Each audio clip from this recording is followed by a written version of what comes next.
Professor Nick Lintzeris, welcome into the weeds. It's a real privilege and honour to have you on, mate. Thanks, Jeremy. The honour and privilege is all mine. Fantastic. Look, you are one of the world's most respected experts, researchers, academics working in the area of addiction, addiction medicine, drugs and alcohol. You've been doing it for decades. How did this come to be your passion? How did you decide as a young man that you wanted to set this course in your life and dedicate yourself in such a meaningful and impactful way to this area of research and public policy? You make it sound as though it was a conscious life decision. Far from it. So, Jeremy, I grew up in Hobart, Tasmania. I'm one of those Tasmanians. And was, the son of two Greek migrants who came over on the boat in the 1950s.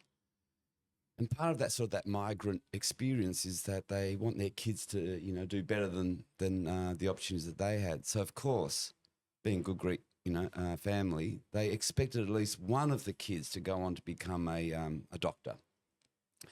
And I got the marks at at HSC, or they didn't call it matriculation, they used to call it back then. Got the marks to get into medicine. So what does a good Greek boy do? Go and do medicine. And then I, sort of went and did that at Tas Uni and qualified, graduated. Couldn't wait to get out of Tassie and move straight to Melbourne. And was there. When was this? So this was late 80s when I had graduated and moved to Melbourne, 1989, and started doing, medical degree, and then realised very early on, after a couple of years, that I actually didn't like medicine at all, that this had been a dreadful mistake.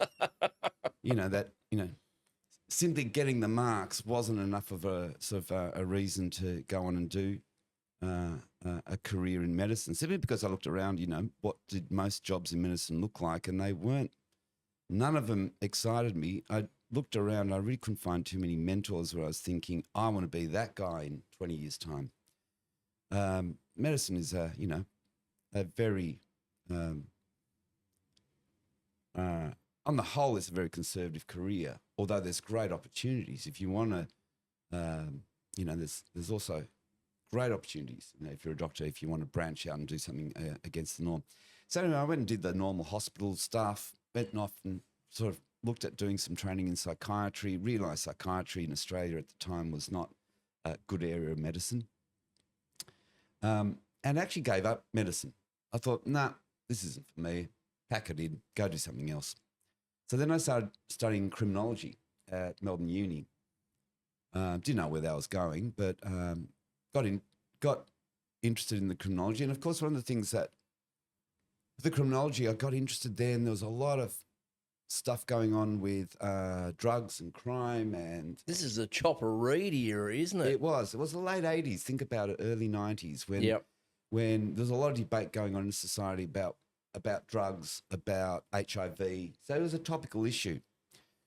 And it was during my criminology that I started looking at this issue of the connection between crimes and drugs, and then also what some of the sort of medical treatment responses have been and how they might impact upon those issues.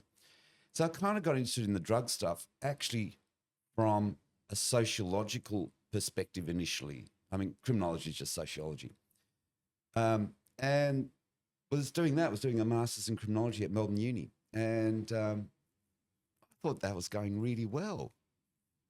Until my girlfriend at the time kind of said, well, honey, there's no money coming in, and if you don't go and earn some money, I'm leaving you. So I thought, bugger, I better get a job. Got to get a job. I couldn't just be a student for the rest of my life. So just fortuitously, there was a job ad going.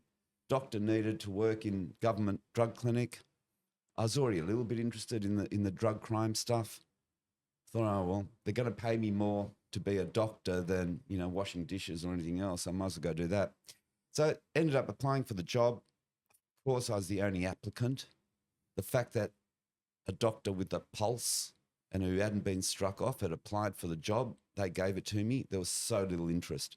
It was sort of at the fringes, wasn't it? It wasn't even it wasn't considered a legitimate area of medicine. I remember my colleagues, my junior doctors my age, when I was, some of my friends, when I was telling them, look, I'm going to go do drug and alcohol medicine.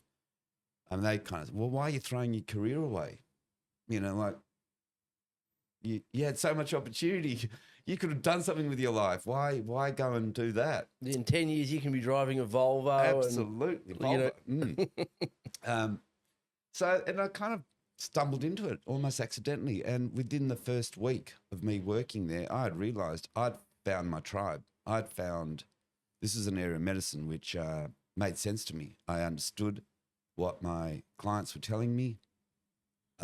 Why? How did you connect? What was it about that? Like, what was it in them that you were connecting to? Probably three main things. One was having come from, growing up in Tassie as a little Greek kid, little wog boy in Hobart. Where in Hobart? Because I grew up in Hobart. All right. I grew up in Taroona. I went to Taroona High and went to THC, the Hobart College. Did my matric there. It's mainly focused on bong studies. On denuding Tasmania of its cannabis plantations. And that's the second factor as to how I got there. So I grew up in Montrose. Oh, there you go. Northern suburbs. Northern suburbs. My first primary school was Chigwell Primary. Chiggers. Yep. Mate, that was tough. That was tough. That was a tough part of the world. Oh yeah. Back then. Like that was still is. It still is. It was rough and mean streets. So growing up as a little wog boy in that part of Australia in the 70s, it meant, I got exposed to racism on a daily basis. That was just part of my upbringing. So you sort of come to identify with the other in society, with the people that don't necessarily dominate society. So you start to identify sort of, well, I'm on the fringe here, and you sort of start realising there's other people on the fringe in society too. One of the things, actually, we had the Tasmanian Aboriginal Council was just down the road. That was, the Mansell family and all that. That was down that part of Tassie. And, of course, my parents ran a corner store. Oh, Greek. What else were they going to do? And all the Tasmanian Aboriginals would come to the shop. I won't say all of them, but there were whole, there were families. Family, very strong. Of course, for me, it was kind of like, hang on, they're Tasmanian Aboriginals. I'm learning at school that we killed them all off. So which is it? Are they ghosts, or are they is the story wrong? Remember in Tassie growing up, Truganini, last Tasmanian? Yeah, I remember going to the Tasmanian Museum and standing there, and they had a display of, this is the display of the last Tasmanian Aboriginal, and we wiped them all out. Yeah. And you like that. And I was standing there watching it with one of, observing it, being taught this by one of my friends who was a Tasmanian Aboriginal. Yeah. And I'd look at Truganini, and then I'd look around at my friend whose name was Brendan O'Neill, and I'd look around and go, "Hey, Brendan, what's going on, man?" And he goes, "I don't know, man. Just don't tell anyone I'm Aboriginal." Yeah. And he was keeping it on the lowdown. And it was you're absolutely right about the racism. Like in 2025 in Australia, if you said that Greeks and Italian were subject to this vitriol and the rest, people would laugh at you. But I had friends called Fazarakis and Katsukas and all the rest, and they had to be fighters. They had to be cunning and fighters, and because there was a lot of racism and vilification. And for the listeners, Tassie's a much smaller kind of community, so it didn't have the large numbers. Yeah. If you're Greek, Italian, Yugoslav in the 70s in Melbourne, you were, chances are a third of the school were Greek hundreds or of Italian. thousands. So, you had a crowd. No, in Tassie it was. I think Melbourne's like the second largest population of Greeks after Athens. Something like that. It's not actually true, isn't that it? myth, But Melburnians love myths that big themselves up. So yeah, I mean, if it works for them, they can tell that story. It's not quite true, but anyway. But you're identifying with those outsiders. Identifying with the others, and also that contradiction. That So, when you are another, when you are sort of growing up and you're not part of the norm, and then you see other kinds of contradictions in society, like, oh, they're telling us that there's no Aboriginals left, yet, I go to school with a whole bunch of them. What's going on? So you start realizing that the signaling in society and the message you're getting is kind of all a bit mixed up, which is a thing that I think actually happens with a lot of people with drug laws in Australia at the moment. So I'm just segueing. Yeah, sure.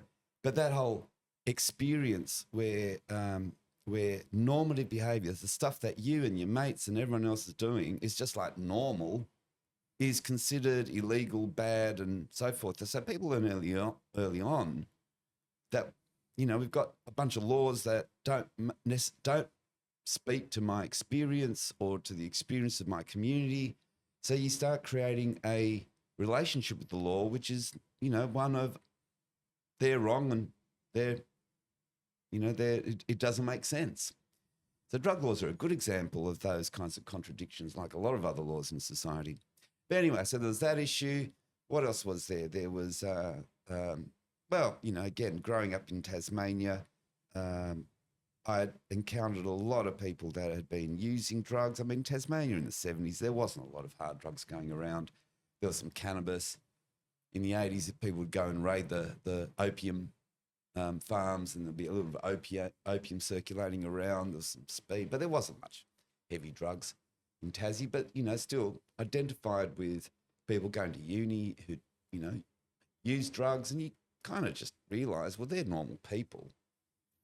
And the other thing I liked about that area of medicine was we didn't really know what we were doing. So we had to make it up as we went along to a large degree.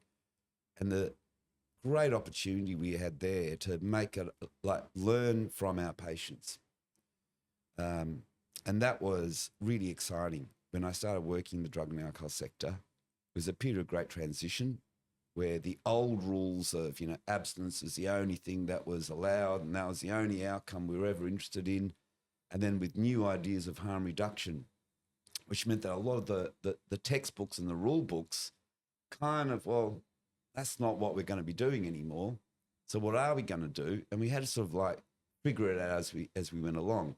So nowadays we'd call that co-design, a formal process. Back then, if you were lucky enough to work in an environment where you were inquisitive, where you were prepared to listen to your patients, and we were trying to understand, what did harm minimisation mean? What does that actually mean as a way of doing medicine? And a lot of that was about trying to work with the individual where they're at. And like, what do you mean by that? Do you mean like finding out who they are, what they're doing, what are the things that have caused them to have a problem with drugs? Like what is addiction? Like that, because that is the question. It's a word that gets thrown around a lot. But what causes some people to be able to have 2 beers and stop, have a joint, stop, try a drug and not use it again, but other people to become dependent and addicted to it? Like, what is addiction? So if we, first of all, look, a simple way of understanding what do we mean by addiction. Addiction is a simple way of basically saying having reduced control over the use of a drug that is causing you or people around you harm. So let's break that down a little bit. One of the key things there is that the pattern of drug use must be causing you or other people harm. What kinds of harms might it be? Could be psychological or mental health harms. Could be social harms like, spending all your money, losing your job, breakdown in relationships, having legal problems. It can also cause, medical or physical health problems depending on what your drug of choice is. So you've got to have some harm element. Simply using a lot of drugs doesn't make you addicted. Things have got to start be going wrong in your life or life of people around you. So the harm bit's really important. Yeah, and you got to measure it. You got to work out what the harms are, measure them. And different harms for different people. Yep. And what one person considers a harm, the other person thinks, no, that's just socially normal for me. So that's a very fluid thing. What do we mean by harm? And the other key element of this is loss of control over the use of a drug. So you're the kind of person that can basically control when, how, where, how much, how, the way you use a drug, then you're probably not really addicted. But if you're finding that, you're using more than you really meant to or wanted to, that you try to cut back, it doesn't work, you try to stop, you're not able to, or you do stop, you go for a few weeks, but then, shit happens and all of a sudden you're using again. So there's got to be that element of this drug use is causing me harm and I can't really get a handle on it. Why does this happen? It's so varied. It's so varied. And people will come up with their own particular sort of explanations. Personally, I've never found, I don't think there is a unifying theory of why do people become addicted. One that basically explains for different people at different times and in different societies that can explain it all away. It's easy to say, look, for some people, there's genetic forces. For some people, it's about their the environment that they are living in, where you've got widespread availability of a drug, more people are going to use it. For some people, there are issues around trauma in their lives and sort of mental health or childhood experiences, abuse, those kinds of things. I think that gets overplayed. I think this idea of, everyone who's got problems with, drugs, it's all because of underlying trauma. Personally, I think that's too much about blaming the individual and individual things and not really not looking at the importance of social factors and the impact of sort of the sort of where society has gone in the last sort of 30 to 50 years. The changes in society have been hand in hand with the increasing prevalence of drug use in most societies over the last sort of 20, What 30 are they? years. A disconnection? What are they? Is it, a decline in organised religion? Is it a disconnection? Is it a breakdown of, sort of big familial bonds? Yep. All of these things. All those things, plus it's also, the impact of big global corporate capitalism and, how that makes life so much harder for everyone. Look, in many respects, the things that get Donald Trump elected are the things that kind of drive substance use, is people being pissed off. Yeah. It's people thinking this society doesn't answer, it's not providing the answers. It doesn't have, we don't have the hope that we did. You look at the young generation today and their levels of sort of optimism are much lower than, say, our generation would have been. Things are harder for them. It's a really interesting point. The cohort, I think that one of the commentators was saying that Trump really tapped into was overweight 50-year-old guys who are addicted to, chicken, beer, benzos, undereducated, underemployed, and feeling like they're on the scrap heap of the sort of the societal structure, who are going like, I'm a loser out of this. Someone do something. Yep. I'm going to vote for the clown because he might just, do something, because no one in the last 30 years has helped me. And that's about, in many respects, lots of people in society identifying this system doesn't work for us. The system doesn't work. And there's some parallels going on with what's going on in Australia at the moment. And, this election that's just been called, that's going to happen in a climate of what's just recently happened in the US. The shadow of the US is heavy on many countries, when they're going to be going to the polling vote. I think we're going to see a lot of political parties looking at what happened over there and how can they capitalise on it. No doubt, I think we're going to see some parties saying, let's crack down on immigration, let's sack the public sector, let's do a lot of Trumpian things, simply because that worked over there and they're going to try to get mileage out of it here. So, do you think that those factors are, rather than biological or trauma, are more important, or as important? So, factors like the cost of living, the difficulty of making ends meet, the difficulty in actually getting shelter, the rental crisis, homelessness. These factors are driving people into harmful drug and alcohol use. So it's a combination of all those factors. I mean, Keith Richards had a great line. He had a drug problem until, to paraphrase him, I had a drug problem until I became rich. Yep. And once I became rich, I didn't have a drug problem anymore. So again, if you are coming from a wealthy background, you've got lots of resources behind you, you've got lots of social supports, family supports, it doesn't matter what happens, you're going to be taken care of financially. It makes it easier to go through life and stuff up and keep stuffing up and still bouncing back because you've got all those social resources. If you're coming from the wrong side of the tracks, you don't have those kinds of family supports. You don't necessarily have a lot of the emotion, you haven't developed necessarily as emotionally because you might have had really bad childhood upbringings and so forth. And then you may have some genetic predisposition.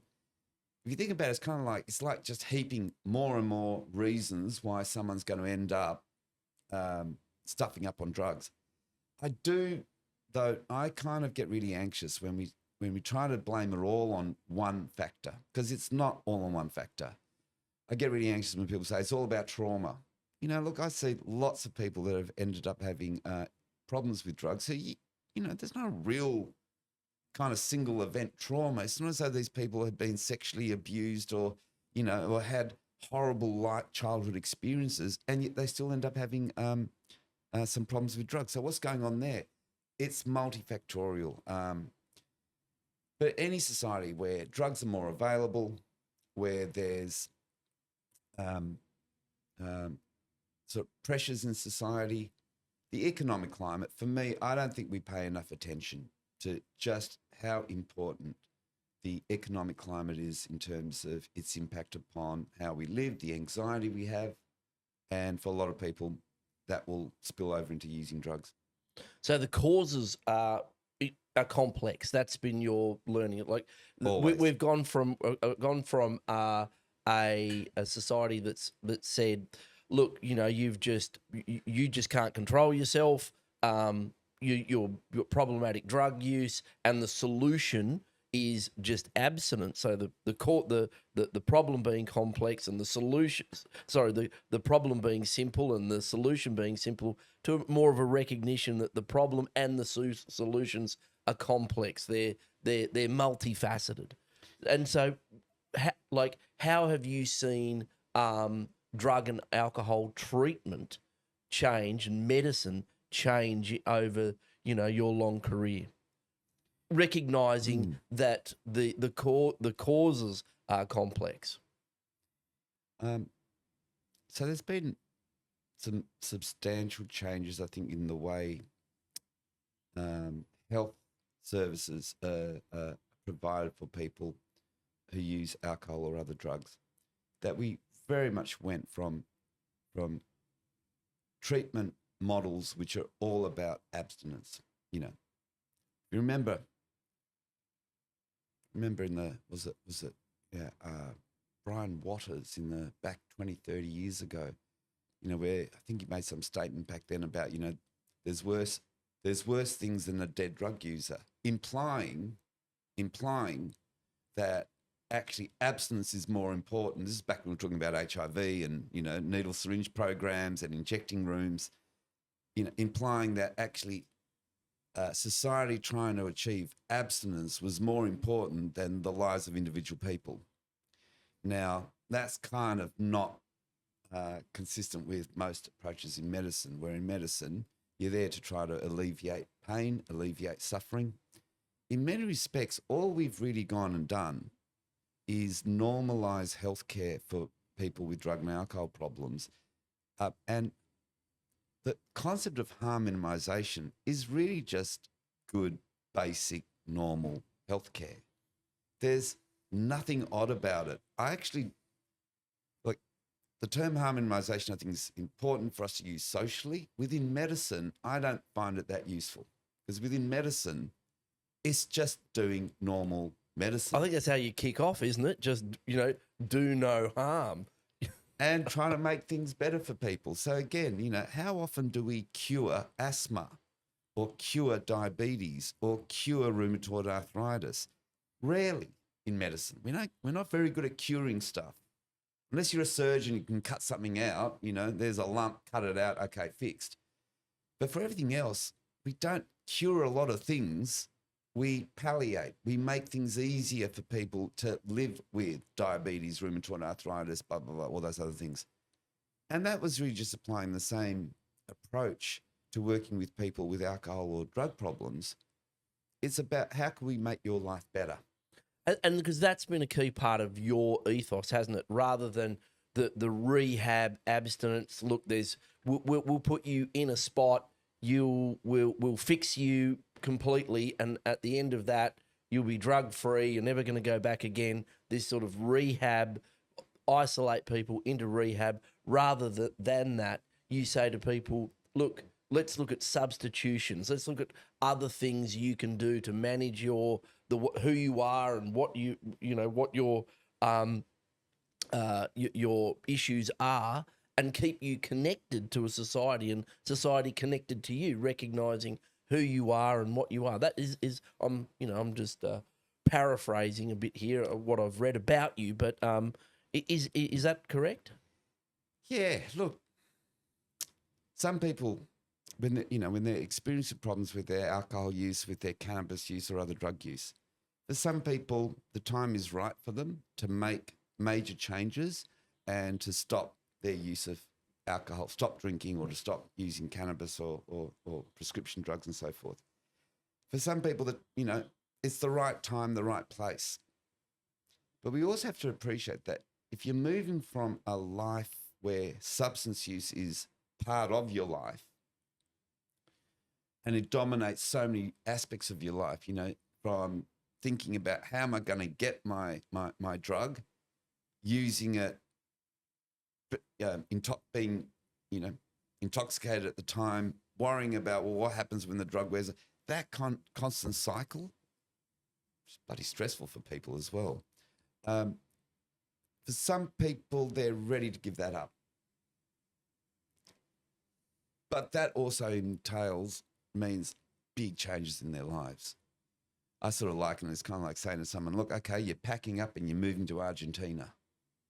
You're going to have to rethink who you mix with, what you do, the routines, who you hang out with, all that stuff. If you want to genuinely look at stopping your drug use altogether, those are the kinds of big changes that people need to make in their lives.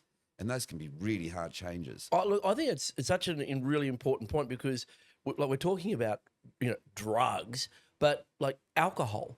If we look at, our society, if you say to yourself, I'm not going to drink, and I've had times when I've been on the wag and I'm abstinence and I've gone years, and then you sort of slip back into a social drink, and all of a sudden you're drinking, like every other day, and then you're having a binge drink, and it becomes problematic, and you recognize it. You then look around and go, hold on, it's become part of my life. It means like, the pub, the bar, going to watch the football with your mates at the bar.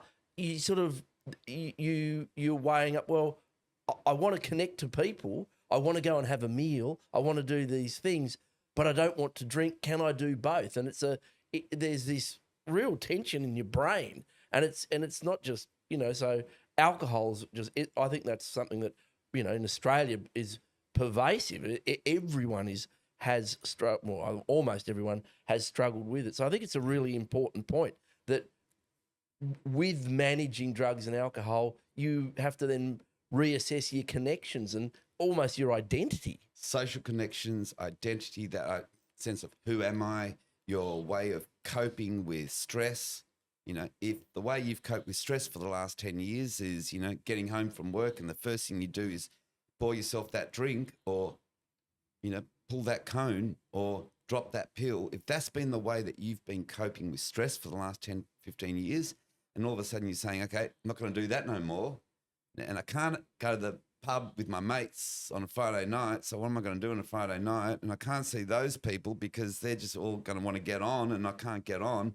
So all of a sudden it's kind of like, well, hang on, what have I got? Is it worth being straight if it means I've got to cut off all these things in my life? So for a lot of people, that jump into the world of abstinence is really, really difficult. And that's why when you look at traditional treatment outcomes, you know, let's look at what happens with traditional kinds of treatment for people with drug and alcohol problems. On the whole, you know, we're lucky to get about 20 to 30% of people that come in for treatment being able to achieve extended periods of complete sobriety. So, you know, we're getting success in about 1 in 4 people. If the treatment approach is complete abstinence, time for you to stop. So, I mean, I was fortunate when I started working my career that, you know, we were messing around with the whole idea of what methadone treatment looked like, because methadone treatment was probably one of the most stigmatized, one of the most sort of horrible, really demeaning approaches to back when I started, to providing treatment for patients. It was really all about rules and regulations. I remember, you know, when I first started working in our first methadone clinic in Melbourne, you know, basically the team would get together once a week and, you know, discussions around and how's Billy doing, and Billy the patient, or how's Maureen doing, largely was, let's get out the big book of urine drug test results. And, you know, someone had 2 consecutive dirty urines, that was the language we refer to them, which meant positive for recent, you know, drug use. So they got 2 positive urines consecutively, then they'd be given a warning. And if they then came back with a 3rd positive, kicked off the program. So that's... How does that benefit them? Exactly. So it's a little bit like going and saying to a patient, you know, who's coming in for their treatment of epilepsy, well, you've had 1 fit. That's not good. You've now had 2 fits.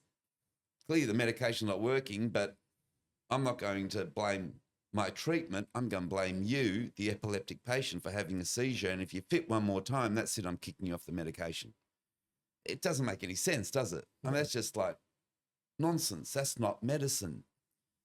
So they're the kinds of changes that we were able to kind of say, hang on, look, we should consider, if someone's still using what's that about?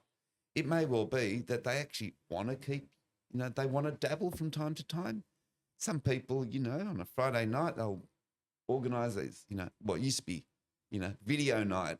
Don't do that no more, but you know what I mean? It used to be, you know, on a Friday night, I'd go and treat myself, take my missus out, we'll go to a nice restaurant, and that's the way I want to. For other people, their Friday night will be, you know, got paid, going to use a bit of gear tonight. Was it causing them major trouble? No. Was it out of control heroin use? No. Were they doing a burglary to get their heroin? No. Were they sharing needles? No, because we gave them clean fits. So it's kind of that heroin use kind of, well, is it really that harmful for the patient? Now, if their heroin use was causing them to share needles, do crimes, you know, do burgs, steal their mum's TV. OD.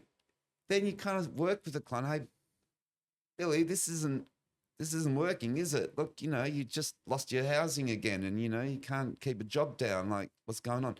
So it was very much looking at how we work with people about their substance use to be able to basically, how do you avoid all those harms happening? And what we discovered,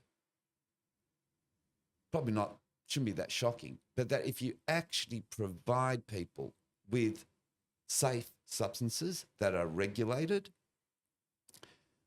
you can reduce harm considerably. So, and that was the whole model around methadone treatment. Basically, rather than you running around scoring illegal, expensive drugs and having to do all that crazy stuff to get your drugs, and then, you know, being stigmatized for using drugs and then having to share needles and all those harms that happen.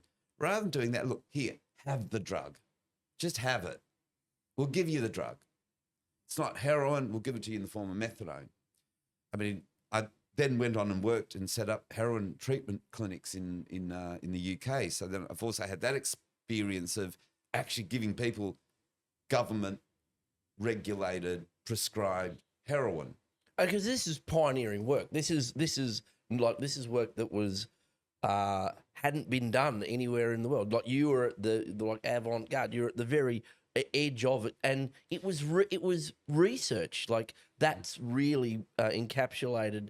You know, your body of work is making sure that you went out and in a coherent, methodical way worked out what was what. Research has been absolutely fundamental to who you are and what your ethos has been, hasn't it? I guess it's one of the things I think we learned. I don't know who I learnt this from, but it was one of those things. If you're gonna want to rock the boat and you're gonna want to make changes that are going to be contentious and resisted, and they have been resisted all the way through, then you're going to need to be able to back it up with the evidence of what you're doing works better than continuing to do the status quo. Science. Yeah, so you've got to be able to back it up and show, look, this works better. So always doing it within that kind of research or scientific. But you did that. You did it in Australia. You did it in the UK. You worked it across Europe, didn't you? Yeah. But again, look, no one invents this stuff. No, we all build on the shoulders. It was people. Emerging. Everyone had the same problem all around the world, and there were pioneering approaches that were at places like Portugal. And it was a different Australia back then. I'm talking about the early 90s. Remember the early 90s and the late 80s when Australia was considered sort of, hip, progressive, radical country going places. Yeah. Yeah. And it was actually a world, like, people don't remember this, but Australia was pretty much one of the first places in the world to have an incredibly progressive attitude to drug law reform, the environment. We were at the cutting edge. We were at the cutting edge. We weren't sort of waiting for. We weren't so conservative and timid. We were really pioneering some amazing work and research in this space, and you took it out to the world. And then, unfortunately, by the time we got into the noughties, by then Australia changed. We've had, and I would argue, we've sort of had 25 to 30 years of populism light in Australia. I actually think Australia invented populism. I think John Howard was sort of, really in many respects, one of the first populist light leaders. You look at a lot of the tactics that get used now by the populist right, and it's kind of like, well, actually, Johnny was doing all that stuff way back then. So, yeah, it became a much more difficult place to be able tough on drugs, tough on refugees, dole bludgers, small government, like a lot of the messaging we see today, and like tax cuts for, industry that, tax is bad all the time. They're messages that are still resonating. And yeah, John Howard was a very clever politician and had a very cooling effect on reform, which is an interesting point because you're collecting this, you're creating this data set, you're building this body of knowledge. And then you've got to go up against the policymakers because unless you can implement it, and so you've taken that knowledge into the policy space as well. So talk to about that. How I think what you're saying is in the early 90s there were people open to it. It became more difficult. Talk to us about that journey. So Australia, yeah, in the 80s and 90s, we were cutting edge. We were doing things that other people were hadn't attempted. The expansion of needle syringe programs, the expansion of methadone treatment, and it wasn't necessarily always a punitive model. We were starting to play with new ways of doing things. The injecting centre in Sydney. So we had this period where we were bold, innovative, and we thought we could change the world. Since then, it's actually very, very difficult to look at many areas in Australian drug and alcohol policy where you could say that we've actually been particularly progressive. I think really, for about 20 to the last 20, 25 years, we've pretty much had a stagnant policy environment when it comes to drugs. Very few wins, very few wins. And I would even argue that things that we once should have considered a win have actually now become a failure. An example of that would be something like the supervised injecting centres, where in its day, what an exciting, innovative program that was. But here we are in New South Wales, 30 years later, 25 years later, the injecting drug scene has moved on. I mean, the cross is not what the cross used to be. So now we've got these, widespread injecting drug use all around the suburbs. We've seen this, with a whole range of things. Cities don't have red light districts anymore. And if they do, they're kind of almost like a tourist zone. Why? Because you don't need to go into a physical location to buy your drugs, to buy your sex. And, that's now all online and out in the suburbs. So why would someone have to come all the way into King's Cross to go see a sex worker and to buy some drugs? Now, the drugs are delivered in 3 minutes via drone. And, there's brothels legalized everywhere and call up escorts. So these ideas of, in the 90s, putting an injecting centre in King's Cross was really, really important. We've got drug use all across society, and yet we've got none of those services out there. It's a little bit like saying opening the very first needle syringe program. And then you go and evaluate and say, yeah, it works really well. Look, everyone who came and used this needle syringe program isn't sharing needles anymore. And look at HIV rates, they've gone down. You think, is it working? Yeah, absolutely. But imagine then 20 years later, you still only got one needle syringe program. And then you kind of realise, well, it works for the handful of people that are using it, but from a public health model, this is nonsense. You'd have to turn around and say, our needle syringe program isn't working if you only had one of them. And that's where we've ended up so much with Australian drug policy. You get the odd little incremental sort of scrap that gets thrown to you, almost like a boutique demonstration project, just say we're ticking the box. We don't see that kind of implementation widespread. Why don't we have these kinds of safer use facilities across our or mobile landscape. Facilities? These types of, what are some of the things you think we need to do to respond to to the modern context, to changing drug use? Because early 90s it was heroin and injectable, like people were injecting amphetamines and the rest. Now it's a very different drug use. We've got this epidemic, if you want to call it like that, of cocaine use. We've got all these different methamphetamines being used. How has the landscape changed, and what do we need to do? So I think having a very rudimentary, very simple, basic way of regulating drugs that we have now, you'd have to ask ourselves, is this the best form of regulation we have? Because sometimes people say, we need to regulate drugs. Well, we already do. Everything's regulated. So the current regulations, if you look at regulations for alcohol, in general, the current regulations say that, if you want to sell the stuff, you've got to be a licensed producer. You've got to have some quality standards, that you can sell it to certain types of people above a certain age, in certain kinds of venues. I can't just go and brew some home brew and then go sell it in the street. I'm not allowed to do that. I'm allowed to brew some home brew drink it myself or give it to my neighbour or to my mates. I'm allowed to do that, but I'm not allowed to sell it. So they're the kinds of regulations we have around alcohol, you know, who, when, how. We've got regulations around tobacco.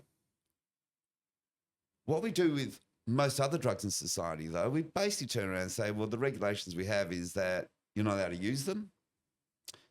You're not allowed to produce them, sell them, manufacture them. If you use them, we're going to punish you and so forth. So basically what we've ended up, we've decided that, and what Prohibition does is basically saying, we think the best model possible in this country is that we're going to go and put all quality control for manufacturing drugs, all the distribution networks in terms of how it's moved around the country, who it gets sold to, how it gets sold to, do we sell it to 12-year-old kids or not? Do we care or not? So all the quality control, all the distribution, and all the profits from the drug market, which is recognised as, you know, one of the top 3 or 4 economies in the world.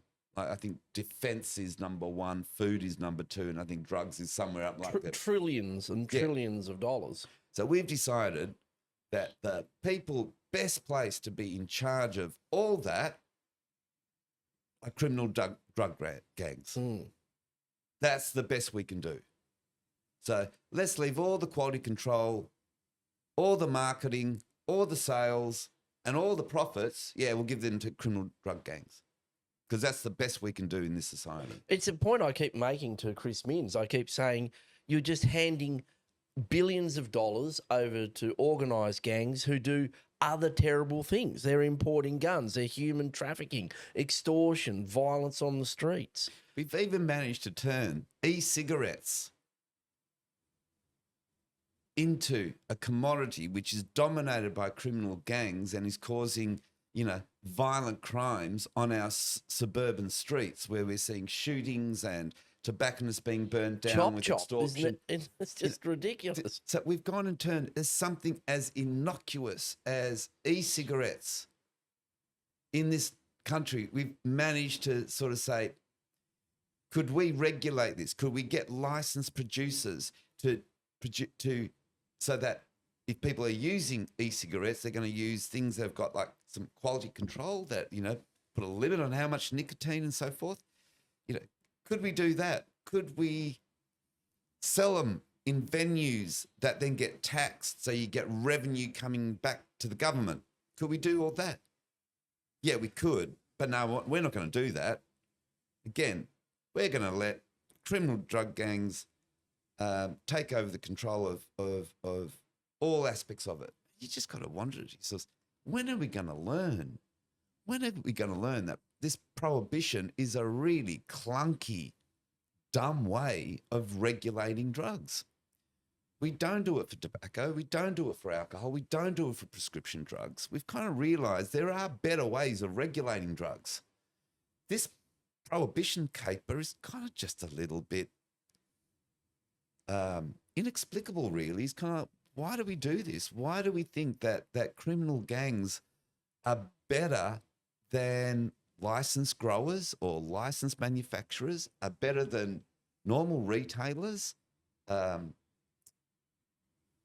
It is an. Do you think we can apply the like a decriminalisation or legalisation model to all drugs? Are there some drugs? Are there cohorts of drugs that will always be unsafe, where the risk is too high, that we have to keep some sort of penalty in there as a disincentive? So it's really interesting that the introduction of the most unsafe drugs we have usually is in the context of making the safer drugs illegal. Let's look at cannabis, for example, and what happened with the emergence of the synthetic cannabinoids, spice and all that kind of stuff. Yeah, that chronic. Was going on in the late teens. So this is going back about 10 years ago, chronic and all those things. Now, what was going on there? Why did they just explode? Well, a big reason was when a lot of the mining companies and so forth started doing for all the fly in, fly out workers, started drug testing people. So all these, people working in the mines who liked a bit of chuff on their 2 weeks off, for working hard for 2 weeks, but then they had 2 weeks off, like to relax, party, have some, use a bit of cannabis, but then they were going back to work and being tested positive. So potentially losing work and stuff. This is a big driver for a lot of the synthetics. So then these synthetics came in, spice and all that kind of stuff, that would test negative on all the saliva tests and all the urine tests. So all of a sudden, all these people say, well, I'll use this, I can be off my nut and then still go to work the next day. Unfortunately, these spice products, they're kind of laboratory-made synthetic. No one really knew what was in them. If the chemist in the lab somewhere in, China or Burma, accidentally left the Bunsen burner on for 2 minutes longer than they should have, he just invented a new chemical. And guess who gets to try it first? Your 16-year-old son. Yeah, So it's kind of like, well, there's an example that if we had regulated cannabis properly, you wouldn't have seen that. A huge explosion in many parts of North America with all these synthetic opioid drugs coming in. And again, you kind of think, well, this really was a crisis of drug policy's own making. It really was kind of like, if you really kind of wanted to think about how can we stuff up more and more and more American drug users, let's go with this model, yeah? Let's go with the model where we normalize pain as something that we can treat with prescription opiate drugs and that there's no harm in prescription opiate drugs. So this is the big Purdue OxyContin. You can advertise it, just pump Pretty it much. out. Yep. Where pharmaceutical companies, doctor groups, patient consumer groups, we all got part of the big gravy train. It's a vertically integrated supply train from... And a lot of struggling Americans, where were the OxyContin epidemics the worst? In shitty parts of America, like the poorer areas of America is where this took off the most. Because again, why? Opiates treat pain really well, and that pain might be physical, but it might be emotional, social pain. So, so we saw this huge expansion and explosion of prescription opioid use. And people started to experience harms from that. We started seeing increasing overdose rates from all the OxyContin overdoses. And we're talking hundreds of thousands of people. Hundreds of thousands. Deaths. Millions of deaths going on in America from excessive overuse of OxyContin, a regulated drug. So you could argue, well, Nick, your argument falls apart because, look, there was a regulated drug, but we still had problems with it, which is true. We had lots of problems with it. So what was the response? The response was to crack down on all the prescription opioids. So all of a sudden, government started sort of, going after the doctors that were considered like the pill mills, the doctors that were prescribing lots of these drugs. It became much harder to prescribe. All these rules, regulations, which really sort of cut back the prescription of opioid drug use a lot. But by then, they'd already created hundreds of thousands of opiate addicts. So these were people that are addicted to OxyContin. And then the OxyContin tap got cut off. So what did those hundreds and hundreds of thousands of Americans do? Well, they went and picked up illicit drugs. And this is also at a time then that, global forces, markets, also the sort of a huge dent in a lot of the Mexican drug cartels that had been successfully selling cannabis to America. That was their main trade. They weren't doing a lot of heroin and stuff to America. They were largely cannabis. And then the cannabis tap got turned off because America started regulating their own supply. They didn't need American cartel cannabis because they had surplus supplies themselves. So you had these criminal drug gangs on the border, couldn't sell weed to the Americans anymore. And then but a huge demand for illicit heroin. and then it got adulterated with the fentanyls and the other synthetics and the nitazines and so forth. So you can see there, kind of again, we created a perfect storm through stupid regulations. And this tends to basically be in sort of like the history of drug and alcohol policy really over the last sort of 50, 60 years has been, we kind of, stupid laws means we contribute to the harms that people experience in society. We could do things better. Now, you mentioned there's some drugs that are just too dangerous. Look, it's really interesting. What are the drugs that we consider so dangerous in society? Okay, heroin. Yeah, that's Now, I've prescribed heroin. So I can, not allowed in Australia, but in England, I was one of those doctors that are licensed to prescribe heroin. In England, you could also get a license to prescribe cocaine. Ketamine is one of the big drugs that's kind of going around now. That's widely used as a medicine by lots of doctors. Amphetamines. Whilst we can't prescribe methamphetamines, there's lots of other amphetamines. And look at amphetamine prescribing in this country. It's gone up 300-400% in the last decade. Everyone's on Ritalin. So, yep, which is really just methamphetamine light. I mean, let's not make this big distinction that meth is this evil drug. Oh, but no, dexamphetamine, Ritalin, no, they're okay. But meth is this evil drug. They're the same drug class, guys. It's kind of like, sort of like saying beer's all right, but scotch, oh, that's evil. Kind of, well, yeah, there's a difference in scale, but we're talking strength but we're talking about the same thing. We've got hundreds of thousands of 16-year-old kids with problematic backgrounds now on daily amphetamines.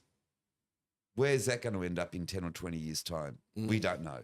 We really don't know. This huge explosion in amphetamine prescribing and Ritalin prescribing, we're not sure where that's going to end up.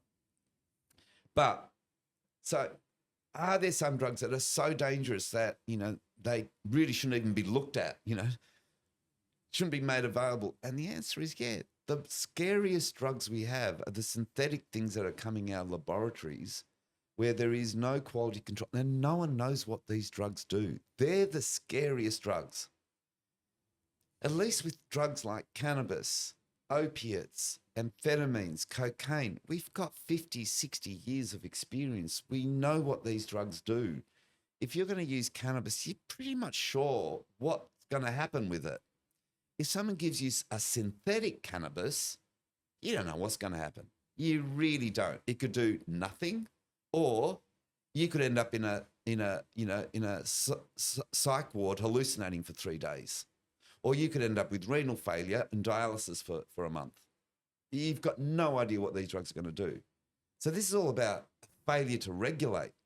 And this and the goes to your point about quality control. People are out there taking cocaine, but because they've handed quality control and production over to like a junta in Myanmar and then the Hells Angels, you can get nitazines and some of these things, like the pill press or where they're chopping up or these drugs, you can have contamination, and someone might think they're taking cocaine, but they're probably taking 3 or 4 different things. And we've had examples of that here in Sydney. We've there's been numerous reports of people overdosing, thinking that they were using cocaine, but it was adulterated with opiates. The classic Pulp Fiction, Uma Thurman kind of classic scenario. She thought it was a bag of cocaine. In the end, someone's jabbing her with adrenaline on the front porch. That is a classic scene. She snorts she snorts a big line of smack, doesn't she? Yeah. So John Travolta's, he's using heroin and he's killed. Yeah. His And girlfriend. he thinks he's killed his gang boss's girlfriend. Yeah, so he's a little bit worried. Very, very serious situation. Well, that is a tale of woe, and it's particularly bad because we just keep doing the same thing again and again and again. Who's getting it right? Like, is there hope? Like, is there a jurisdiction you look at which you think we could cut and paste this or elements of this model into Australia, and it's that they've done something different. They've been doing it for a while. It works. And why does it work? So I think we can point to examples all around the world at different points in time where certain countries introduce things we think, look, that was a major advance at the time. 20 years later, though, some of those kinds, that's a good start, but, now I've started to understand some of the problems. So a lot of people, for example, Portugal got it right. Well, yeah, Portugal did some fantastic things, but the policies that they implemented were 25 years ago. You even go to the Portuguese and you talk to many, it's kind of like, yeah, look, it was a good effort, but there's still problems. Look, we can point to individual jurisdictions that have done certain things. I think there's a lot of what Canada has done around cannabis, a lot of what they've done we could look at and learn a lot from. I think so. The Canadian models, there are some American state models, but there's also a lot of American state models where you think, nah, we could do better than that. What's good about the Canadian model? So to understand, if you're going to be sort of changing drug laws and if you want to challenge prohibition, there's sort of two sort of main elements. One is, well, what happens if you're caught using or you're caught, to the person that's using drugs? And so there's a big push to sort of, well, we'll decriminalize it so that if you get caught with some, pick your drug of choice, we're not going to charge you with a criminal offence. And that's a positive step. So something like the ACT model's a little bit like that.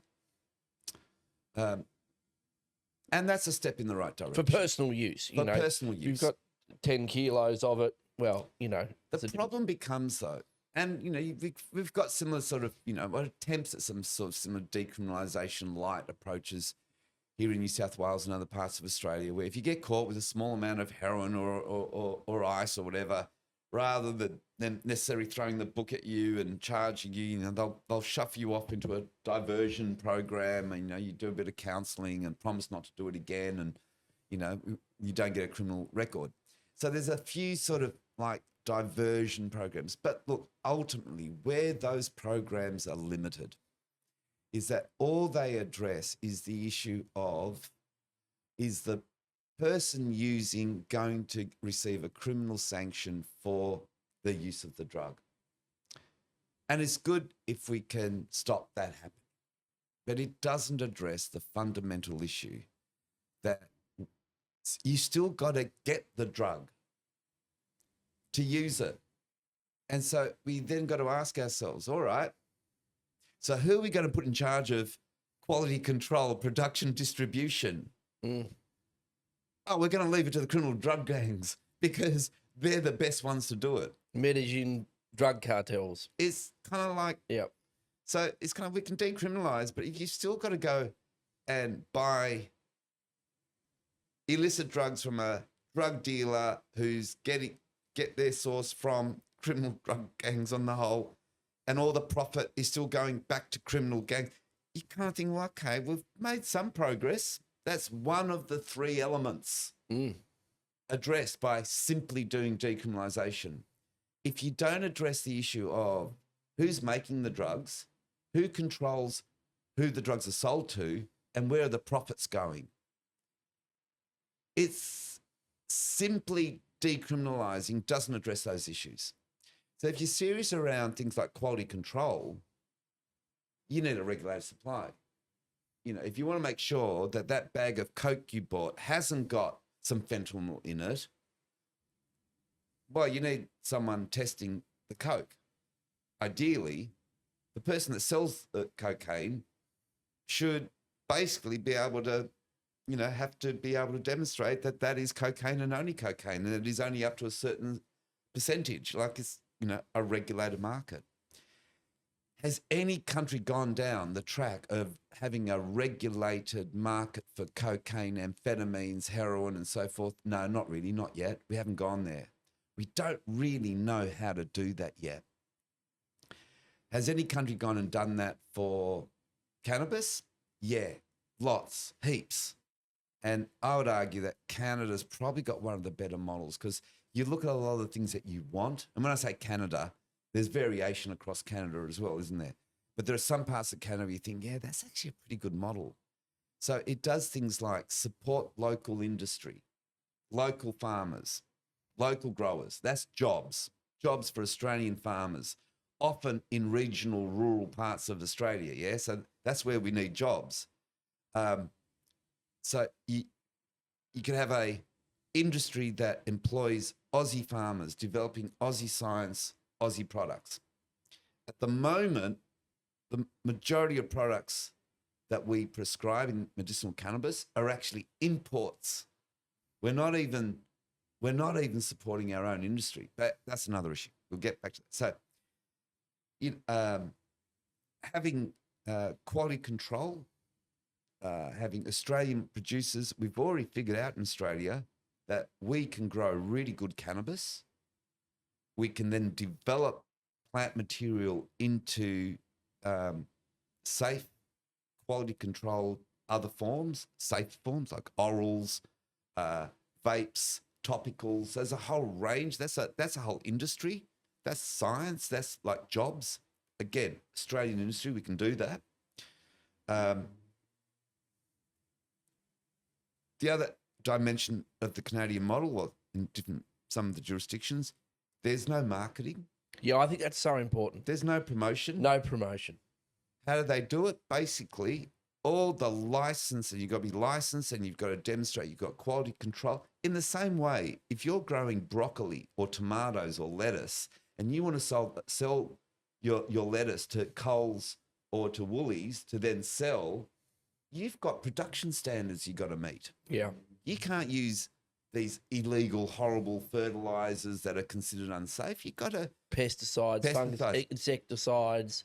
So we want that kind of quality control. Why not? That's what we should have. So you've got safe production, you've got jobs for Australians, and then you can tax it. No marketing. All the licensed growers, some of the models essentially, they sell them to a government kind of distributor, and then it's the government who actually then runs the They're the wholesaler. Essentially, yeah. And then they're also the front, so to the consumer facing. But again, that can be done in lots of different ways. We don't have to adopt everything. But the principles of that market are really, really good.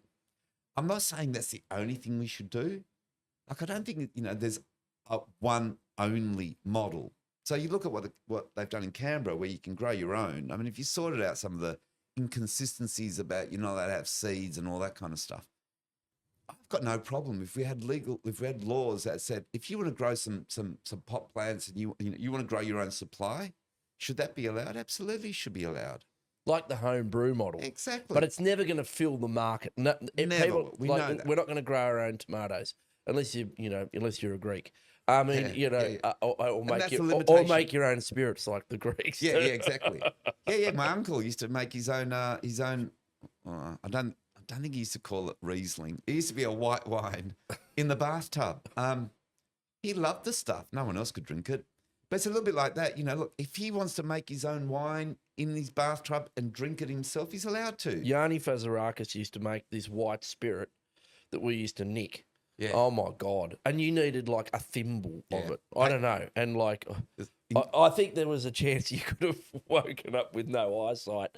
But no, it was actually pretty good stuff. Yeah. Tsipuro, I think it would have been called. Or sometimes it would have been called grappa as well. That's paint stripper. Or raki, I think. Yeah, raki. Yeah, paint strip is another language for it. You can buff chrome with it. You could. And you can party on it. And There's if no you doubt want to do about it. that, go for it, buddy. But if you want to then go and sell it, we need those quality controls. And you got to keep it out of the hands of kids because exactly that's it. Because there's no doubt, like no one in the legalized cannabis, everyone recognises that people using drugs when you're young, it's going to be problematic on your psychology, your brain development. It's one of those things. And if you've got a crime gang, they don't care. No. They don't care. They're not asking for ID. They've got one one thing on their mind is that's And they can say, drugs. you came here for a quarter ounce of weed, don't have that, but I've got these pills. And it's Friday night, here, try this. And you're the guinea pig. At so many levels, again, the markets that we have set up don't make a lot of sense. Now, you've got to give some. I mean, Prohibition wasn't put in completely. It wasn't put in just to demonstrate how stupid a policy can be. There's more than that.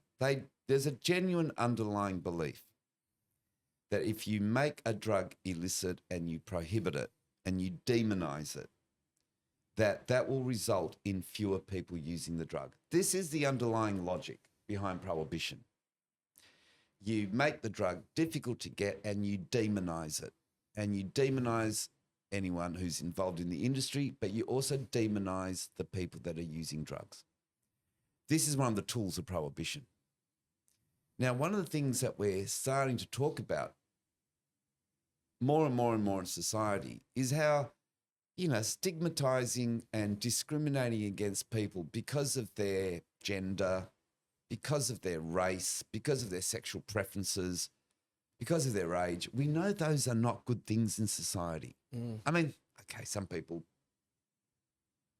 still want to be racist, ageist, sexist and so forth, but on the whole, I think mainstream society has realised that's not a good way to do things in society. And with that, like moralising too, like, you're gay, well, it's bad for you and it's morally wrong. You're a woman who wants to go out and have a career or do something like that. Back in the day, well, that's bad for your family and morally wrong. There's a moral element to it as well. And it's the same with drugs, isn't it? Well, it's actually Prohibition. It is the raison d'etre of Prohibition. It is the actual central core theme of what Prohibition is about. It's about demonizing the drug and demonizing people that use it and then making it hard for them So we're going to make drug use so unpalatable that no one will want to use them. And so that results in things like big government campaigns, anti-drug campaigns, where the only drug user you ever see in the media is always portrayed as a loser, as always portrayed as bad skin, bad teeth, going nowhere in life. You wouldn't want to be one of these, would you, kiddies? So that's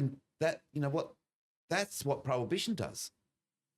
So it's kind of like we're never going to get rid of the stigma and the discrimination that we heap upon people that use drugs in this society, whilst Prohibition is our main strategy, because it actually relies on stigma and discrimination. That's one of the central tenets of it, because Prohibition creates laws that allows us to lock people up, but we lock up a fraction of the people that are using drugs. And it's a class, like the hegemony they use to crack down. They crack down on the gays. They crack down on the blacks. They crack down on the environmentalists. They crack down on the socialists. They crack down on whoever it is. And yet there's this dichotomy where on one side you've got regulators and society saying all drug use is bad. If you're doing it, you've got a problem. And yet you look around, like in the arts or in popular culture, and it's associated with success, and it's part of the multifaceted and I suppose it's part of culture to the point where it's almost essential. You look at music. As you said, with Keith Richards, we sort of say, this junkie, they're a disaster, they're a blight on our society, and yet we laud people who then turn it, who are producing some of our best music, our best paintings. Look at someone like Brett Whiteley. Some of our best sports people. Exactly. Ben Cousins, Andrew Johns. These are sports people that are considered the pinnacle, some of the greatest footballers that ever played in Australian football. And then it turns out that actually they were running out in the field almost every week, intoxicated using drugs. I know. I remember Joey Johns used to have the he'd score a try for the Knights, run around, and he'd grab the footy and go until they it was live on TV. Probably got to tell the listeners what you're doing there. He was punching a cone. Sorry, so he grabbed the football. I don't have a football. Imagine a football going. And that was Joey Johns or Robbie Fowler for Liverpool. Yeah, doing the line. Doing the line. Doing the line celebration. And so there's no Prime Minister coming out and condemning them because they've got class, they've got wealth, they've got status on their side. It's like there's this line in society. You can use drugs if you've got status, but if you don't, then you're a loser, you're a failure. It's always wrong. It's just ridiculous, isn't it? And look, people remember we were going to, there was a push there for a while that we were going to link unemployment benefits to people would have to do urine drug tests. Yeah. Remember that? Yeah. Again, that was that kind of that nasty, let's crack down on people that use drugs. But again, it's just kind of this... You're poor because you use drugs. It's beating up on the other. We're creating an us and them, which is, gets back to how did I first get into this game? It was that idea of identifying, at a personal level, I identified more with the them than the us. And that's where drug policy, we create a lot of thems. We create sort of scapegoats in society. Now, that's not to say that drugs can't stuff people's lives up and stuff up the lives of people around them. Absolutely. I mean, look, I've worked for over, 35 years now working in drug and alcohol treatment. I've seen a lot of people whose lives have been really badly impacted by their drug use and the impacts on their families, impacts on their communities. So I'm not going to sit here and say, all drugs are fine, they should be legal, people should be able to do whatever they... No, don't get me wrong. There's a lot of things we need to be concerned about around the use of drugs.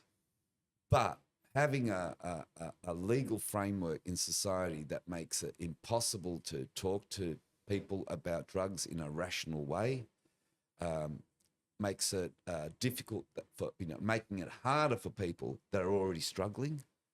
And it's another way, as you say, it's beating up on the poor end of town.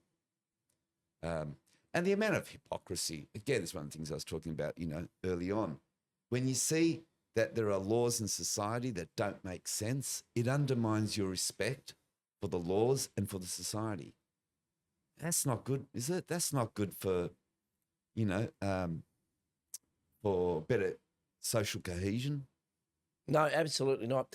And it does come down to, again, I think again and again, there's this invisible dividing line of class and status where when the people that caught up in problematic drug use across all, you can be rich or poor, but if you don't have the policy settings, the infrastructure to help people, then it's the poorer class, the people on the bottom end of that show up, because the rich can go, they can get on a plane and go to Thailand and go into rehab. As you said, they've got that social infrastructure. They've got someone to tap them on the shoulder and say, "Hey, look, I can help you. There's some counselling." They've got that, and so and that's a construct that we've designed it essentially like that. And it feeds, it's a loop there. That's what feeds the propaganda. When you then go and look at, all those people using drugs in all the, the public clinics and all the detox centres and stuff, see how horrible their lives are. This is what happens when you use drugs. And it's kind of, well, actually, there's a lot of people that are having problems with their drug use, but they're still going to work. They're still holding down jobs. I mean, that's... What about Barnaby Joyce? I mean, there was a famous instance of Barnaby, lying down in the street, clearly discombobulated in public. People said, "Oh, you're drunk."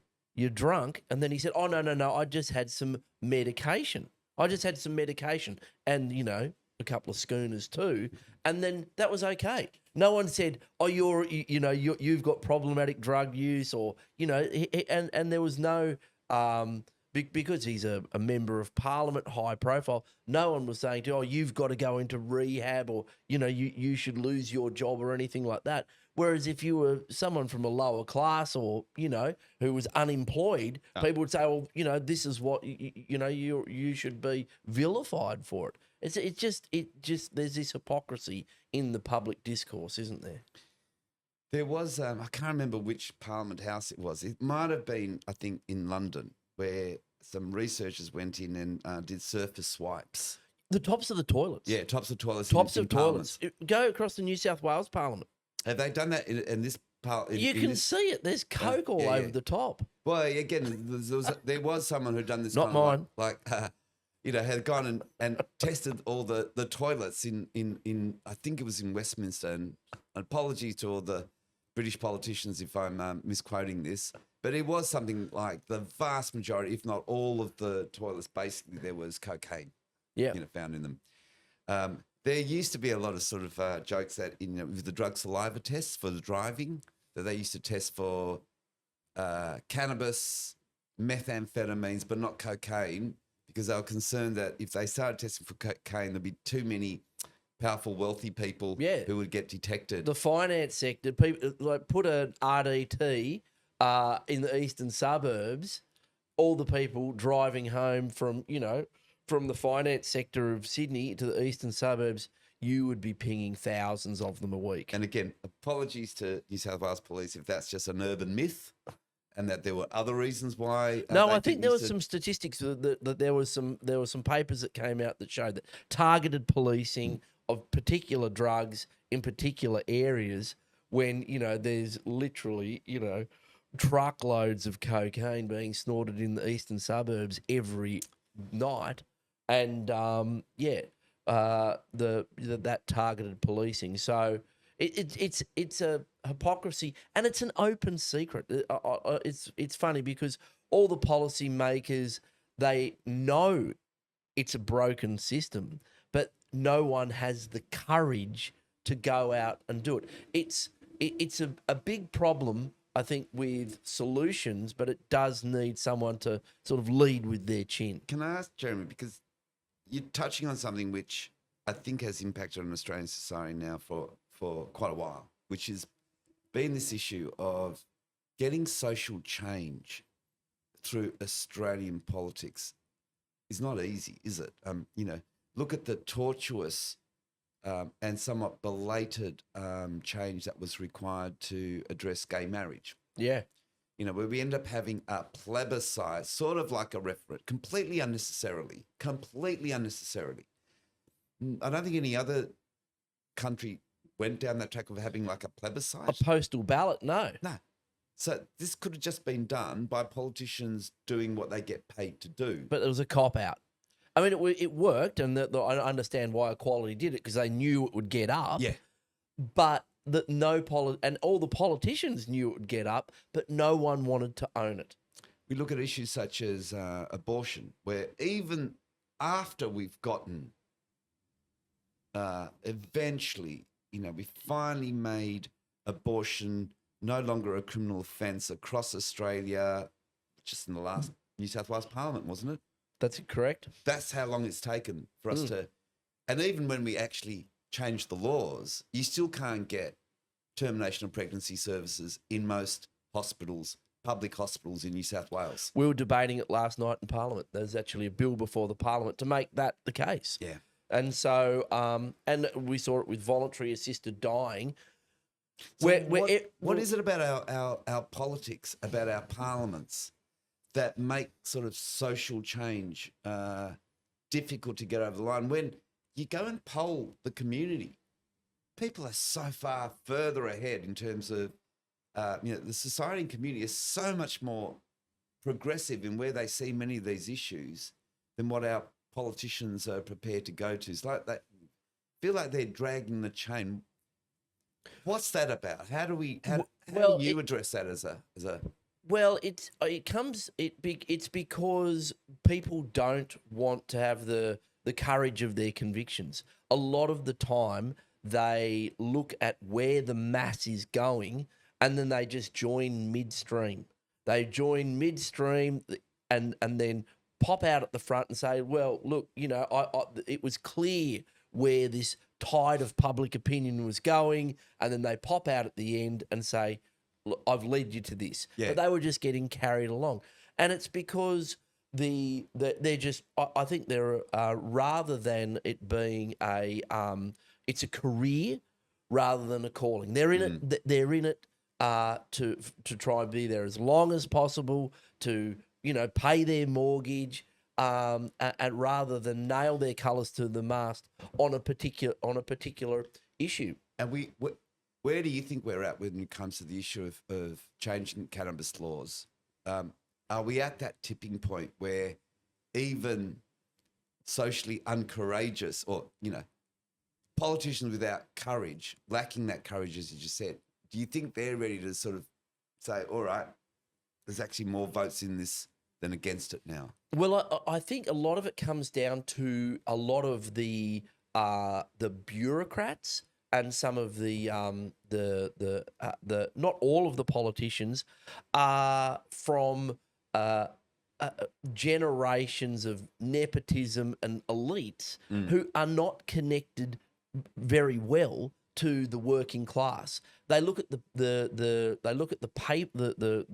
mainstream media, and they don't trust that anymore. That's a reflection of what's happening in sort of like across the broad spectrum of Australian society. They can't get their finger on the pulse, as they say. So they don't trust the media to be telling them what's going on. There's this absolute sort of white noise of social media and media. They don't trust which things are true. And so unless they've come from that background, they don't trust it. So even if the polls say this, they say, well, your poll can say this, that poll can say the other thing. That they don't trust it. So there's this timidity in it.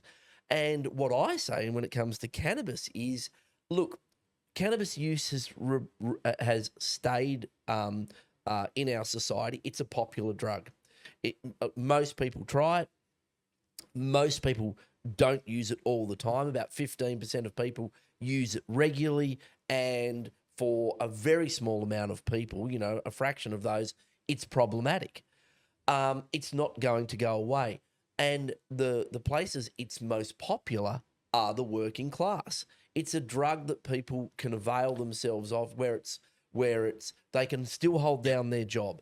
That it's an alternative to alcohol or a sort of supplement to alcohol. It's been shown, hasn't it? It is. You look at Australia, you look at patterns of different drugs across Australia, and what we found is that the lower socioeconomic groups, their drugs of choice are amphetamines and cannabis. And the wealthier parts of society are using cocaine and alcohol. And the amphetamines have come around, I think, a lot because because of a price point. Amphetamines have become they've become available. They've become cheaper, and drug dealers are saying, well, cannabis is a big, bulky, smelly commodity, hard to get around, whereas amphetamines can be distributed very, very easily and can be very profitable. And I think it can be more addictive, or people become dependent upon them. But politicians don't understand drug use in our society because they're not from a class that's using it. And if they are, they're using cocaine and they just see it as not a problem, not something that's good. They're going to rush out and legalise and regulate. And so they don't understand. And I think that the penny's starting to drop with a lot of politicians, that it's in the working class. It's people who are driving forklifts. It's people who are, in the services industry. It's people who are public servants like nurses and the rest who want to de-stress. And I don't say they use cannabis as a recreation. It's not like volleyball. It's a relaxation. It's actually a term I don't like. The term recreational drug use, I really struggle with. because it makes it sound like, oh, it's just kind of like a bit of a laugh every now and then. Yeah. And there are some people for whom cannabis, that is what cannabis means to them, a bit of a laugh every now and then. Maybe at a party, someone hands them a joint and they feel a little bit, risky that night because they took a take of a joint. Okay. For most people, though, that are using cannabis, illegal cannabis on a regular basis, I wouldn't even consider that as recreational use. No. I mean, they've just integrated it as part of their lives. They'll come home from a busy day at work. Instead of reaching for a beer or for a scotch, they may roll themselves a joint or pull a cone. Yeah. Is that recreational? I call it relaxation. I think it's relaxational, and it's this like drugs are it's a medication. They're taking it because it has a physiological effect on them. And that's what we've seen as well, isn't it? Look at now, we've probably got up to 1 million Australians, probably about 1 million Australians. We don't actually have the actual numbers, but probably up to about 1 million Australians have been prescribed medicinal cannabis, and probably about almost half of those for pain management, and about the other almost half are for these conditions as you describe, for relaxation, basically for coping with stress. Exactly.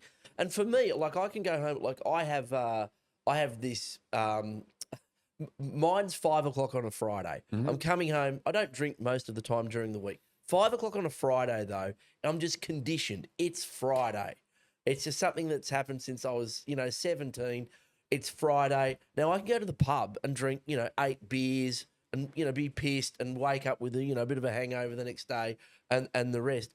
Or I can go and have 4 or 5 beers and I can have a gummy or I can have a joint and I'm far more functional the next day. It's not a problem in terms of saying something stupid or doing, falling over or that sort of thing. And it's just that option. But is that something I'm doing purely for just a recreational enjoyment thing? No, it's actually because it's having a physiological effect on me. It's relaxing me. It's my psychology, my body, the whole thing. And that's what a lot of Australians are using cannabis for, a combination of factors. I mean, Ian McGregor says it lifts your hedonic tone too. It just makes things a little better. The food with cannabis, the food a little better, the music a little better, the football a little better, the sex a little bit better. A little bit better, and people recognise that. And I don't think policymakers see that. They see drugs as people taking it to escape, because they've got problems they're avoiding or they just want to get high rather than they're managing their lives and just having a little bit of enjoyment. And this is part of that kind of the I think we were talking about, why do people use drugs? And it's one of the reasons why I love the trauma debate. People that use drugs are all suffering from trauma. It's one of the reasons I struggle with that. Yes, there are some people who have had severe trauma in their lives and it has absolutely impacted the way they live. But not everyone that uses drugs is doing so because they're damaged and they're trying to cope with horrible things in their lives. Again, that sort of is part of the same thing of making the drug user mad, sad, or bad.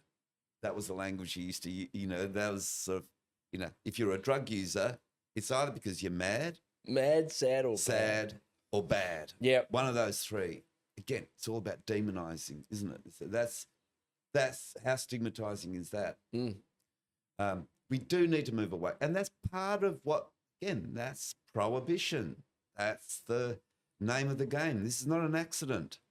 The stigmatization of people in our society because they use drugs is one of the few areas where you can continue to legitimately stigmatize and discriminate against people without anyone calling it out. If you have a go at someone because they're suffering from depression or post-traumatic stress, if you attack someone because they've got depression, that's not acceptable anymore, is it?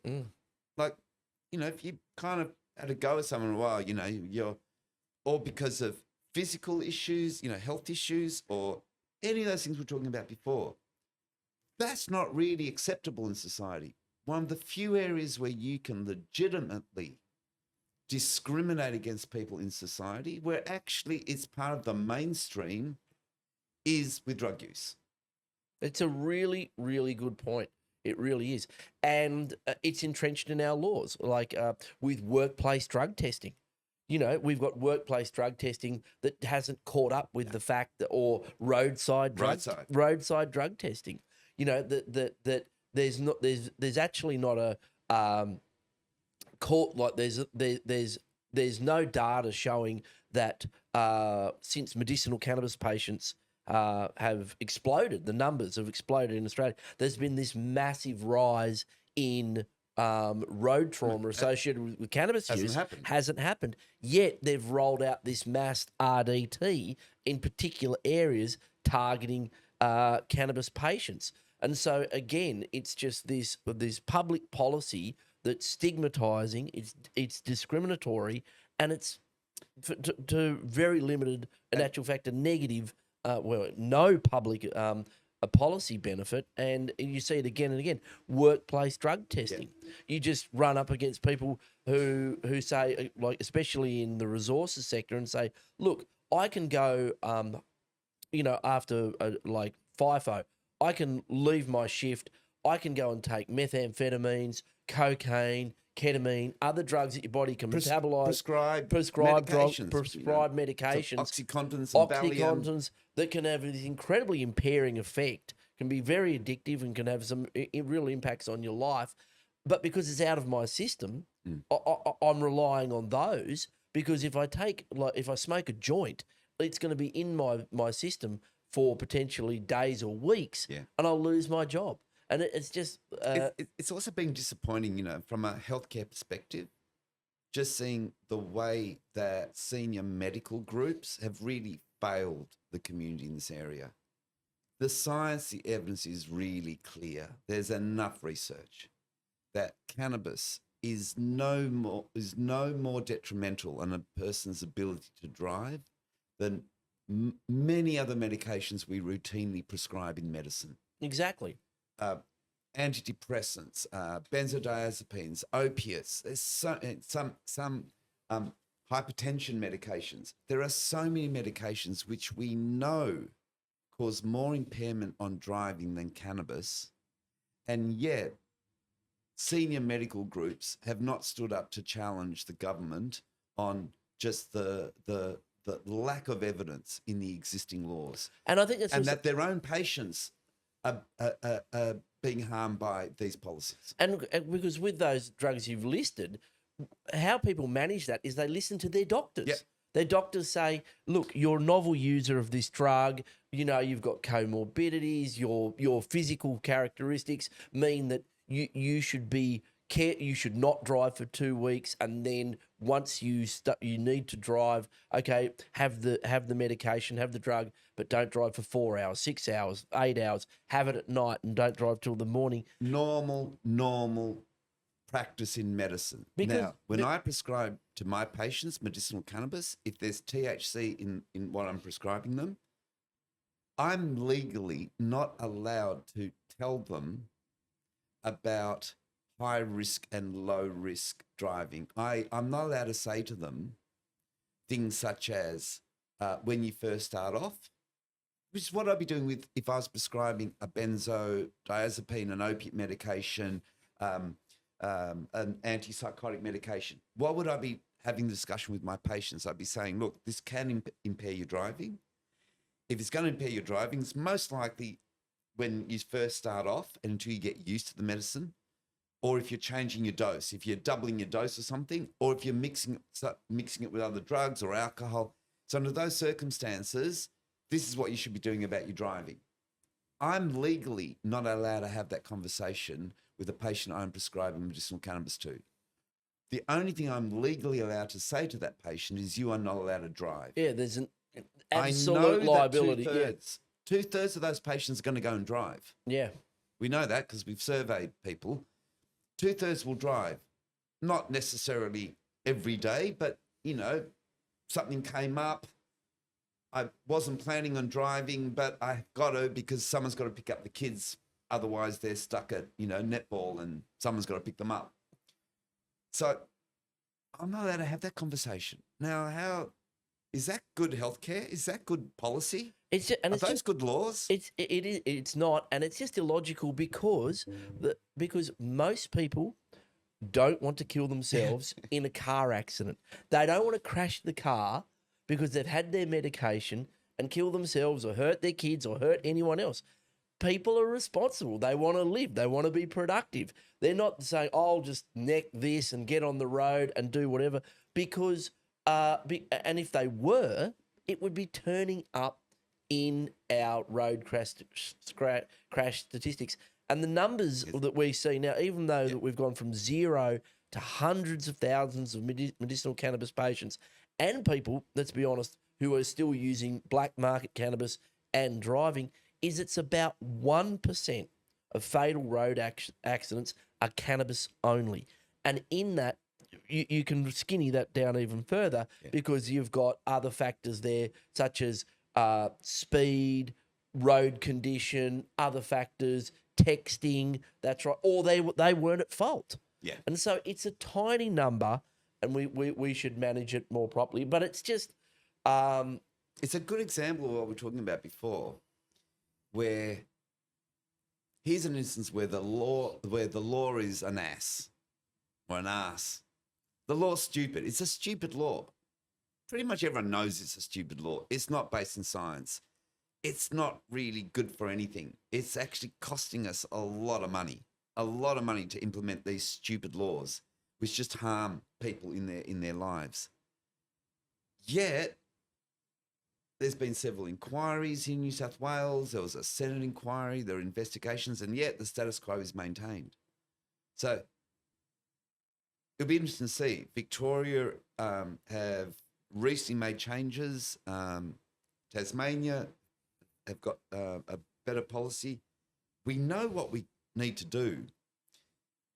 It'd be interesting. It's going to be really interesting to see just what happens with the government and the Drug Summit report, what the recommendations are and what the government does next. I think there's a great opportunity.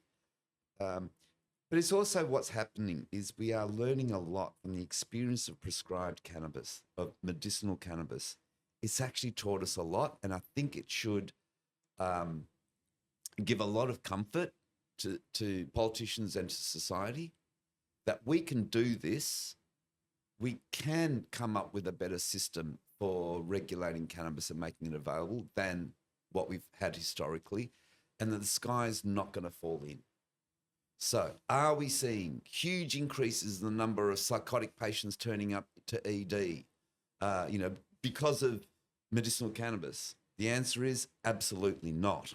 I know there's some doctors, very vocal in the media saying that's all they see. The data does not support it. Has there been an increase in emergency department presentations, hospitalizations related to cannabis, mental health? The answer is no, there hasn't been in Australia. So even though we've now are prescribing it to, up to 1 million Australians are being prescribed medicinal cannabis, is the sky falling down?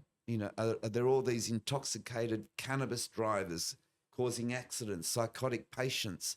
No. We can do this. We can support an Australian industry to rely upon growing good quality cannabis, giving jobs in regional areas. We can tax it, which is revenue back, so that we don't have to, we think about, if we're concerned about things like, well, if we legalize it, then, there'll be more kids using it and so forth, which again, the evidence doesn't support that from overseas. The biggest increase in cannabis use actually is in the older generations. That's where we're seeing, if you look at the proportion of young people using cannabis now compared to 20 years ago, it's actually very similar. It hasn't changed much. The big change has happened in the baby boomers and the Gen Xers that they're continuing to use. So once upon a time, once you hit 40, 50, you sort of slow down your drug use. Not anymore. These baby boomers are now basically getting their cannabis on prescription now. I saw an ad for weed in California, and it was a Gen X woman. There's like the Uber weed guy knocks on the door. She opens the door and she goes, "Dad, the pot's here." And then they go in and I think they have a gummy, and then they're like, the ad is them on the porch about half an hour later playing guitar, and she's cooking lunch, and then it's like sun-grow California weed to your door in 48 minutes, something like that, and it was just very normal. And that's who's, and is actually, that's the cohort, and that's what I keep saying to people, that the pearl clutching, the moral panic about cannabis is gone, is because the boomers, the Gen X, they've grown up without the reefer madness, paranoia, the moralizing, and they've experienced it. And so I keep saying to them, look, I just got elected for the legalized cannabis party. We're a very fast growing party. And people are recognising that this reform is overdue, and those people are from across demographics. They're across sex, ethnicity. There's a lot of cultures which where they eschew alcohol, where it's problematic, like a lot of Islander cultures, Arab cultures. Cannabis has always been part. The Thai community, Vietnamese community. I went to, I was doing a WHO gig in Egypt, and in Cairo, and talking to the doctors working in sort of the addiction space, and they were trying to quiz me and try to understand about alcohol. Help me understand. So we look at your statistics, and it says 30 to 40% of all hospital ED presentations are alcohol related. 40%. 40% are related to alcohol use in Australia. And they're kind of, they're saying, and we see that alcohol contributes to, 5% of your global burden of disease. 5% of all illness in Australia is contributed to by alcohol. We're understanding more and more about cancer. We're understanding all these issues with alcohol. And this doctor was genuinely kind of could not understand why we allowed alcohol use in Australia. Because in Egypt, of course, Muslim country, very limited access to alcohol. He just could not fathom it. And he couldn't understand why we had such restrictions on cannabis use. Because again, Egypt, while it's not technically legal, I don't think anyone ever gets arrested for cannabis use in Egypt. So it's kind of more or less sort of legal, but technically I don't think in Islam it's like, I don't think it's haram. I think it's on the edges. It's on the edge, but people aren't getting arrested for their cannabis use. He could not understand how you have a society that legalizes, promotes, advertises alcohol, and yet it's causing you all those harms. Remember when I said sort of what makes someone addicted? It's that idea of you've lost control over the use of a drug and it's causing you harm. That's sort of where we are with alcohol as a society, because we cannot control the big alcohol industry. It controls us. Look at our ability to regulate alcohol, advertising alcohol, a whole range of things. Gambling, and they go hand in hand, because once I've had 6 beers, then I'm hitting the pokies. It's like you're smashing the pokies. Now, the two go together. Very much so. Now, I don't think either of us want the Suntory adverts promoting cannabis direct to consumers. No. I don't think we want that. That's not what we want. I don't think any of us are saying we got it so right with alcohol that we'll just have the same model. Rampant advertising, no restrictions there were restrictions. You couldn't be a 16-year-old going into a pub and buying a beer.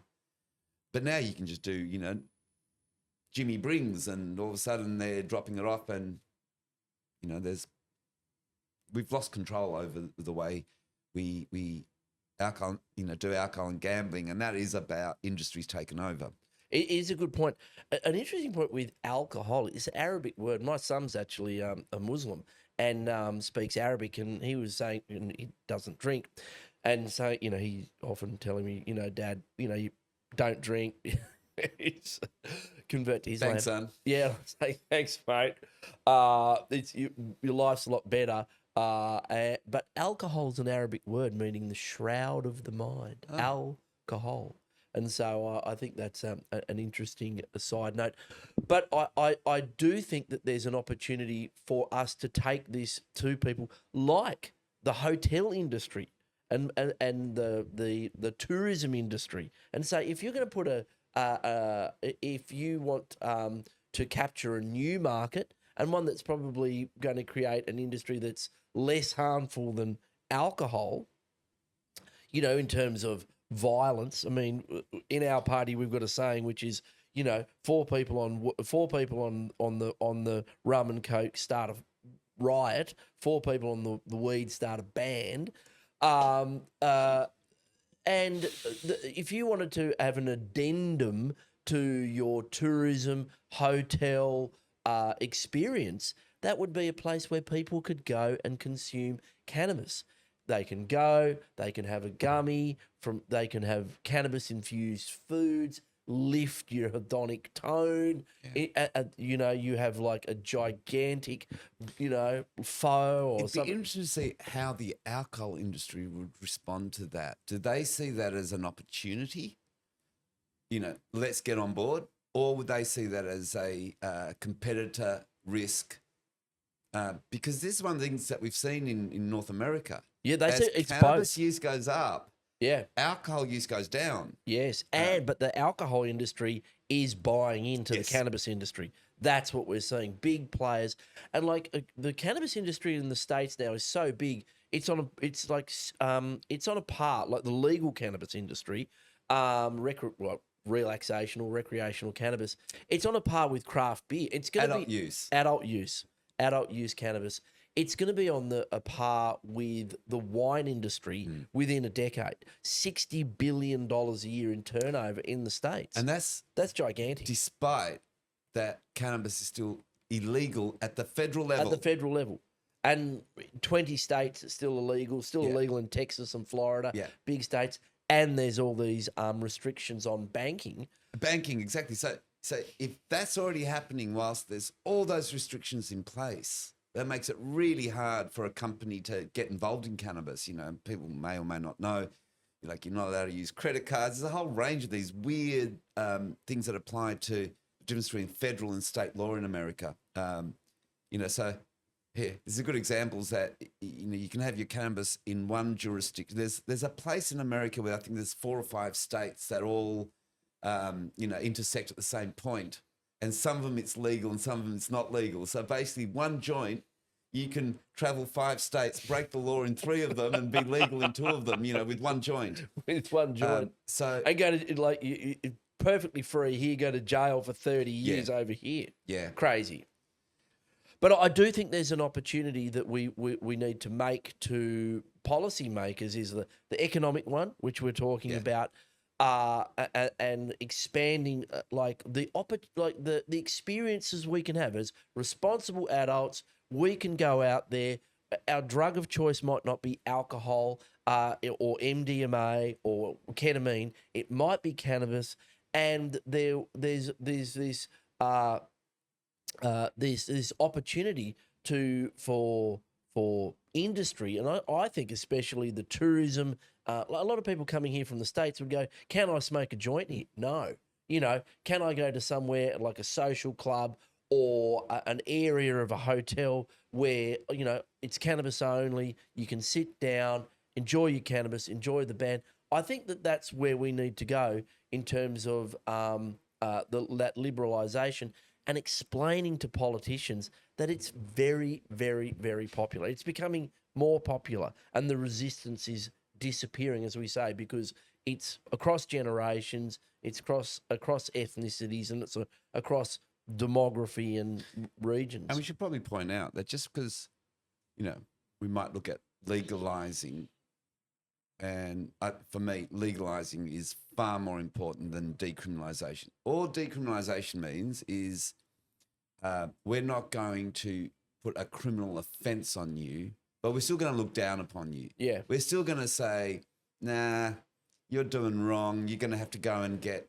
rehabilitated. You're going to have to go and get re-educated. I mean, is this 1970s China or something? You know, like, and it doesn't deal with the supply issue.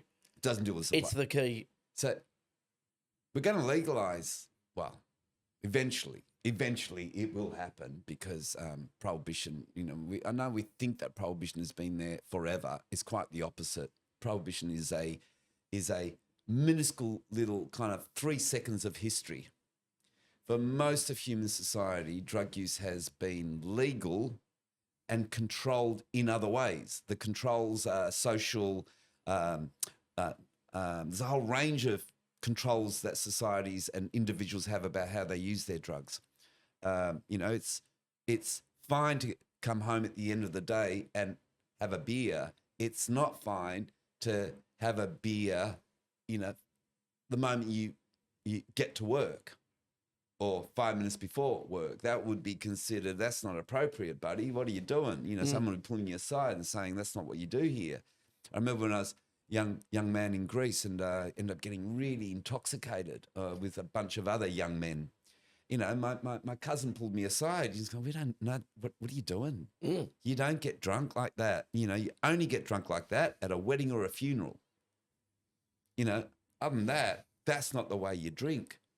And it was really interesting. I kind of realised, gee, all my cousins and all my they drink, but actually, pay attention. No one actually is getting shit-faced here. They weren't drink. That was just a social norm about what's acceptable in a society. We've always had that. This putting laws around stuff, that's a relatively new thing. We've only had that for, 80 years or so, which in human society is pretty short-lived. And like, it is up to, it's actually your family, your society, your community that does regulate it. Absolutely. Because the police don't do it. No. It's like if you go and get shit-faced, stumble out of the pub and, you know, it's someone in the community has to call the police. It's like, we deal with it, they have to call the police. If someone's like goes out and sparks up a joint near some kids, people go, hey, man, don't do that. Yeah. We regulate it like in terms of society, and families do it too. They go, hey, you know, absolutely, it's a kid's barbecue.